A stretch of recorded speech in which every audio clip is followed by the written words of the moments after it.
रीमे, जब ये दो शब्द वांघाओं के मुंह से निकले तब मेरी दुनिया में सिर्फ कानों में गूंज बची, क्योंकि वह मेरी चचेरी बहन का नाम था।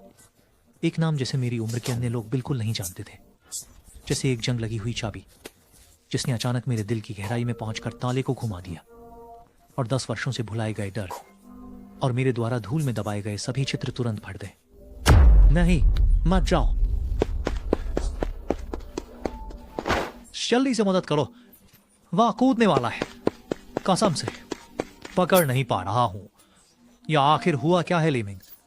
नहीं, अब और इंतजार नहीं कर सकते। मुझे नहीं पता कि मैंने उस लात में कितनी ताकत लगाई। मैं केवल यह जानता हूं कि अगर मैं उसे नहीं मारता तो हम तीनों को वहां से गिरना पड़ता। हमने पीछे मुड़ भी नहीं देखा, यहां तक कि बारबेक्यू ग्रिल भी वापस लेने की हिम्मत नहीं की। ईट फैला दी जिसे बूतों ने कुचल दिया। रोटिक सहते हुए पहाड़ से भागा। वह मेरी जिंदगी में सबसे तेज दौड़ थी। अरे, मेरी कमर में इतना दर्द क्यों हो रहा है? हम लोग कल रात कैसे वापस आए? मुझे कुछ भी याद क्यों नहीं आ रहा है? लीमिंग, क्या तुमने मेरे ज्यादा पी लेने पर मुझे लात मारी थी? तुम्हें सच में कुछ भी याद नहीं है? याद क्या, मुझे तो बस इतना याद है कि मैंने आप सबके साथ आधे रास्ते तक पिया, फिर सब कुछ धुंधला हो गया। हाँ, क्या हुआ?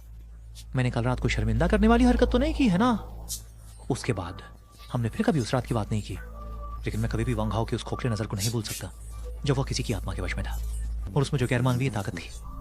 मेरी कजिन की मौत एक अनुत्तरित रहस्य की तरह है और उस रात के अनुभव ने मुझे यह समझा दिया कि शायद कुछ रहस्यों के जवाब कभी नहीं खोजने चाहिए, क्योंकि आप नहीं जानते कि जब आप गहराई में झांकते हैं तो क्या गहराई में कुछ आपकी ओर देखकर मुस्कुरा रहा हो।